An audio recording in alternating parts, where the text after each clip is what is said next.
بازم درود حاضرین بسیار عزیز و ارجمند استادان بسیار عزیز سلام بگو خوش رو چپ چون چپ چپ چون چون چپ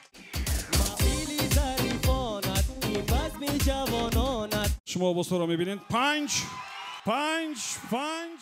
ما خارین و رسان و کودکانه ما میخوانیم هم سرود و ترانه راحت باشین بخندین باید سراینده توسط حج تمام مشکلات جامعه را گوید سرتراشانه می تنی تن پوشی سیاهی خواجه گفت که منم دیدم که تو با یاری دیگر یار شدی عزیز جان از عشق منی غم زده بزار شدی عزیز جان همین دخترای هستن کو میگویی لواشون از زنبر گزیدگی به فکر شما در قاعده سیوم چی نویسانده شده است؟ وقتی که دختر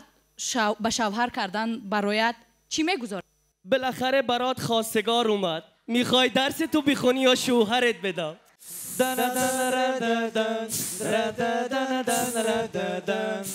تشکر برای همه شما که همچون تماشابین محفل ما را زیب و زینت دادین